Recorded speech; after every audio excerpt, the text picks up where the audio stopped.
Top more US based ఈ learning platform. మీరు కూడా స్లాట్ బుక్ చేసుకోవాలంటే ఈ నెంబర్కి కాల్ చేయండి.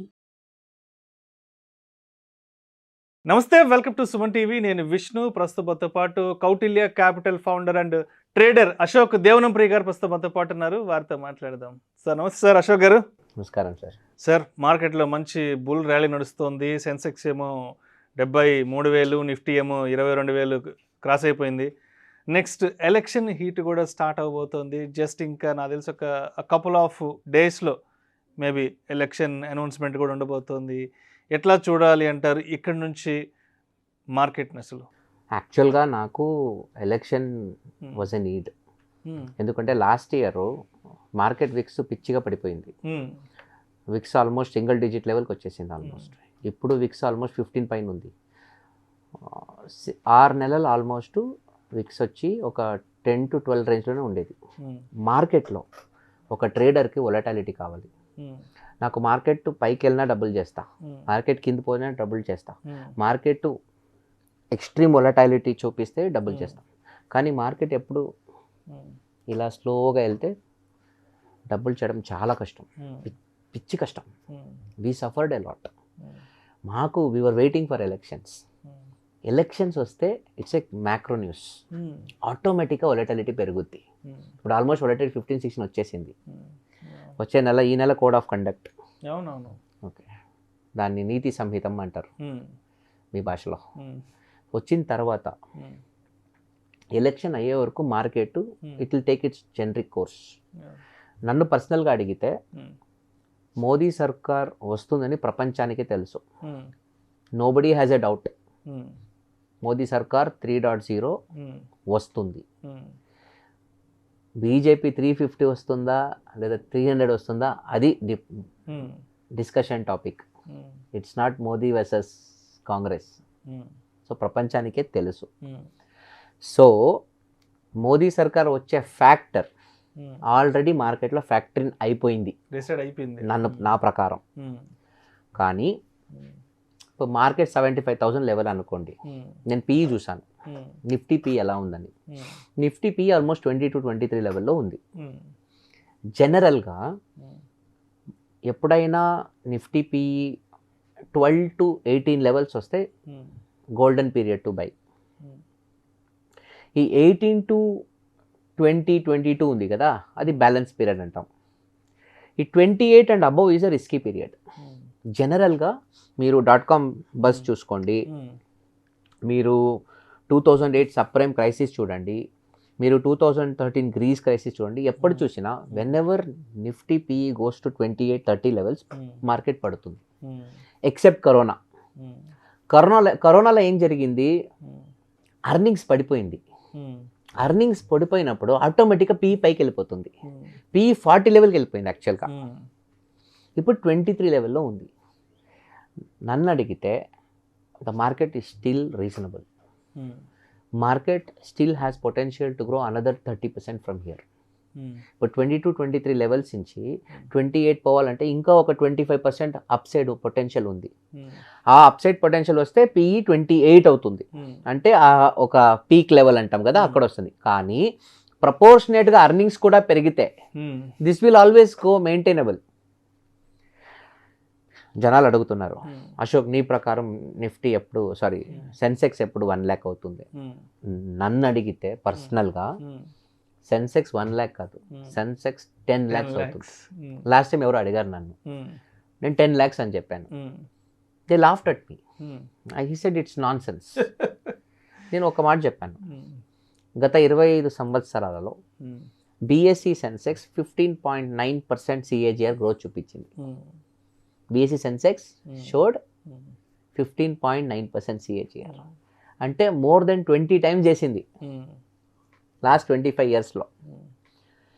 ఇప్పటి నుంచి నెక్స్ట్ 25 years BSE Sensex ఏమైనా అట్లీస్ట్ 12% గ్రోత్ చూపిస్తే 25 yearsలో, పోయిన ఏడాది మనము ఆజాదీ కా అమృత మహోత్సవం అయింది.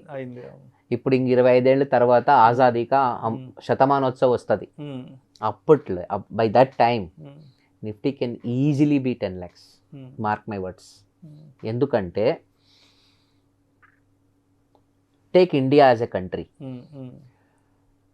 ఫస్ట్ ట్రిలియన్ మనకి 60 ఏళ్లలో వచ్చింది. 1947లో మనకి ఇండిపెండెన్స్ వస్తే to become a $1 trillion country India దాదాపు 58 సంవత్సరాలు తీసుకుంది. First trillion. సెకండ్ ట్రిలియన్ 9 ఏళ్లలో వచ్చింది. ఫస్ట్ ఇప్పుడు మనం బిజినెస్ చేస్తాం, ఫస్ట్ ₹1 కోటి 30 ఏళ్ళు సంపాదించాడు, సెకండ్ కోటి 5 ఏళ్ళు వచ్చింది అంటారు కదా, సేమ్. సెకండ్ ట్రిలియన్ 9 yearsలో వచ్చింది, థర్డ్ ట్రిలియన్ 5 yearsలో వచ్చింది, ఫోర్త్ ట్రిలియన్ మళ్ళీ ఇంకో 5 years లోపల వచ్చేసింది. దీని తర్వాత ఎవ్రీ 3 years ఇంకో ట్రిలియన్ వస్తుంది, ఇంకో ట్రిలియన్ వస్తుంది. ఆ లెవెల్ గ్రోత్ రావాలంటే market has to perform. If Modi ఎప్పుడు చెప్తారు demography, you know he will say we have the demographic advantage, okay we have the resources in this country. ఒకప్పుడు చెప్పేవాళ్ళు జనసంఖ్య స్ఫోటం, ఎక్కువ జనసంఖ్య ఉంటే దేశానికి మంచిది కాదు. ఈరోజు that he's become a boon. మేము చిన్నప్పుడన్నీ ఎజెల్ రాసాం తెలుసా, పాపులేషన్ ఎక్స్ప్లోజన్, జన విస్ఫోటనం, జనాభా విస్ఫోటనం, విస్ఫోటనం. సో అవంతా ఏం లేదు ఇప్పుడు. So today we have reached such a crucial point. మీరు if you look at American economy and Chinese economy, ఆ 3-4 ట్రిలియన్ ఉంది కదా, అక్కడి నుంచి 10 పోయేది చాలా ఈజీ, అలా వెళ్ళిపోతుంది. It's just a matter of time and push అంతే. మనకి టెక్నికల్గా చూస్తే మార్కెట్ ఈరోజు ఇండియాలో $100 billion కంపెనీస్ ఒక 3-4 ఉండొచ్చేమో. How much is 100 billion? 100 billion అంటే ఇంటూ 8 లక్షల కోట్లు రఫ్లీ. Is it correct? 8,000 కోట్లు 1 billion, 80,000 కరెక్ట్, 8 లక్షల కోట్లు. ఇంకా నెక్స్ట్ 20 ఏళ్లలో ఇండియాలో 100 కంపెనీలు ఉంటాయి. 100 billion కంపెనీస్ వస్తాయి అని నాస్కామ్ చెప్పింది. ఈరోజు మీరు చూసే ప్రతి ఒక్క మిడ్ క్యాప్ రేపటి large cap. What is the market cap of Apple? What is the market cap of Tesla? నేను ఎప్పుడు చెప్తాను Apple market cap almost 3 trillion లెవెల్కి వస్తాం, వీళ్ళందరూ 2 trillion 3 trillion అంటారు. సో ఆ కంపెనీ మన దేశానికన్నా పెద్దదా? సో వాళ్ళకి అంత వాల్యుయేషన్ ఎలా వచ్చింది? సో మనం ఇంకా ఆ లెవెల్కి పోలేదు. ఇంకా ఆ లెవెల్ వాల్యుయేషన్ రావాలి, ఈ దేశం వస్తుంది. ఎందుకంటే మిడిల్ క్లాస్, సి ఒక దేశం అంటే 3 ఉంటారు, లో class, middle class, high class. ఇది స్టాండర్డ్. లో అంటే లో ఇన్కమ్ గ్రూప్ అన్నమాట. అండర్స్టాండ్? Income basis. ఆ లో ఇన్కమ్ వాళ్ళకి ఏం కావాలి? వాళ్ళకి ఫ్రీబీస్ కావాలి, వాళ్ళకి అనుకూలం కావాలి, free facilities, free electricity, free food. ఇప్పుడు మన రైతులు వాళ్ళు దేశం కోసం అన్ని పండిస్తారు, కష్టపడతారు, కొన్ని వాళ్ళ సబ్సిడీలు వాళ్ళకి దేశం ఇవ్వాల్సింది, మనం రుణపడి వాళ్ళకి ఇవ్వాలి బేసిక్స్. మిడిల్ క్లాస్కి ఏం కావాలి? మిడిల్ క్లాస్ జాబ్స్ కావాలి, వాళ్ళకి ఫ్రీ బీస్ అవసరం లేదు, వాళ్ళు నువ్వు జాబ్ ఇవ్వు నేను సంపాదించుకుంటాను. హై క్లాస్కి ఏం కావాలి? వాళ్ళకి మంచి పాలసీస్ కావాలి, గవర్నమెంట్ వైపు నుంచి మంచి పాలసీస్ ఉంటే నేను వ్యాపారం చేసుకుంటాను, ఇండస్ట్రియల్గా. So these 3 things are the required things for all people to be happy. లో ఇన్కమ్ వాళ్ళకి సబ్సిడీస్ కావాలి, మిడిల్ ఇన్కమ్ వాళ్ళకి జాబులు కావాలి, హై ఇన్కమ్ వాళ్ళకి పాలసీస్ కావాలి. ఇవి 3 కరెక్ట్గా ఇస్తే వాస్తు సెట్ అయిపోద్ది. That's how the market goes. And I am telling you again, I don't care if people laugh. I am looking at Sensex at 1 million, 10 లక్షలు బిఫోర్ 2047. సో అయితే ఇప్పుడు అంటే ఆల్రెడీ మార్కెట్లో ఒక 20-25 years నుంచి ఉన్న వాళ్ళకి ఎలక్షన్స్ అప్పుడు మార్కెట్ ఎలా రియాక్ట్ అవుతుంది అనేది అందరికీ తెలుసు. బట్ లాస్ట్ 1-2 years బ్యాక్ లేదంటే కోవిడ్ తర్వాత మార్కెట్లోకి వచ్చిన వాళ్ళకి ఎలక్షన్స్ అప్పుడు మార్కెట్ ఎలా రియాక్ట్ అవుతుంది అనేది ఎవరికీ తెలియదు. So next just couple of మంత్స్లో ఎలక్షన్స్ రాబోతున్నాయి కాబట్టి నిన్న మొన్నటి కాలంలో మార్కెట్లోకి వచ్చిన వాళ్ళు ఎస్పెషల్లీ ఆ ఎలక్షన్ ఆ 1-2 months ఏదైతే ఉంటుందో ఎలా హ్యాండిల్ చేసుకోవాలి పోర్ట్ఫోలియోస్ని? అసలు నన్ను పర్సనల్గా అడిగితే కామ్గా ఉండాలి, వెయిట్ అండ్ వాచ్ మోడ్లో ఉండాలి. ఇంక నెక్స్ట్ 3 నెలల తర్వాత మార్కెట్ నెక్స్ట్ రౌండ్ డైరెక్షన్ వస్తుంది. బట్ ఒక point very clear, Modi 1.0 was a training session. Modi అనే నాయకుడికి అతను ముఖ్యమంత్రిగా ఉన్నారు, మళ్ళీ ప్రధానమంత్రిగా వచ్చారు. ఆయనకి ఢిల్లీ పాలిటిక్స్ అంత స్కిల్స్ లేదు ఆయనకి ఫస్ట్ పోయినప్పుడు. 2014 ఫస్ట్ 5 years ఆయన నేర్చుకున్నాడు దేశాన్ని ఎలా నడపడం. కరెక్ట్. నెక్స్ట్ 5 years తను నేర్చుకునింది ఇంప్లిమెంట్ చేశారు. ఇంకా నెక్స్ట్ 5 years ఉంది కదా, this is next level, next league. Reforms ఒక రేంజ్లో ఉంటుంది. The next reforms that we see from 2024 to 29 will be in the next league. ఎందుకంటే సెంట్రల్ గవర్నమెంట్కి they have amazing partners today. NDA is very strong. Okay, వాళ్లకు complete support ఉంది. లోక్సభలో powers ఉన్నాయి, రాజ్యసభలో కూడా పవర్స్ ఉన్నాయి. పెద్ద పెద్ద రిఫార్మ్స్ చేయడానికి అనుకూలం ఉంది. ఈరోజు కూడా అపోజిషన్ వాళ్ళు జిఎస్టీ గురించి కమెంట్ చేస్తారు, డిమానిటైజేషన్ గురించి కమెంట్ చేస్తారు. I'm telling GST is a super success. జనాలు కష్టమైంది, ఐఎమ్ నాట్ డినయింగ్, బట్ దేశానికి మంచిది. 2, డిమానిటైజేషన్ ప్రాబ్లం అని చెప్పారు. డిమానిటైజేషన్లో ఏం జరిగింది? డబ్బులు గవర్నమెంట్ అనుకున్నంత డబ్బులు ట్రెజరీలో మిస్ అవ్వలేదు. సర్క్యులేషన్లో ఎంత డబ్బు ఉందో ఆల్మోస్ట్ అంత వచ్చేసింది. గవర్నమెంట్ ఏమనుకుంది, కొంత డబ్బులు రాదు, సో అది రైట్ ఆఫ్ అయిపోద్ది అని అనుకుంది. బట్ డిజిటల్ ఇండియాకి ఒక రూట్ చూపించింది. ఈరోజు 2016 నుంచి కంప్లీట్ బిచ్చగాళ్ళు కూడా పేటీఎం వాడుతున్నారు. మొన్న German one of the senior politician from Germany, he came with to Bengaluru. He went with one of our leaders. ఒక కోకోనట్ వాటర్ తాగి అక్కడే స్కాన్ చేసి పేమెంట్ ఇచ్చారు. He was stunned. So what happened? That boss we just made a payment, the money went to the bank. నేను హానెస్ట్గా చెప్తున్నాను, అక్టోబర్లో as a part of the IIM Bengaluru university alliance I went to Switzerland. ఒక షాప్లో card swipe చేసి ఇంకో షాప్లో card swipe అవుతలేదు. Irritation. You have to carry cash. ఒక షాప్లో స్వైప్ అవుతే ఇంకో షాప్లో స్వైప్ అవుతలేదు. My global card is not working. Every country cross అయినా అదొక పెద్ద నస. యూరోప్లో ఐ జస్ట్ రిమెంబర్డ్, అసలు India is such a great country యార్. We have so much of luxuries. My mobile is my wallet.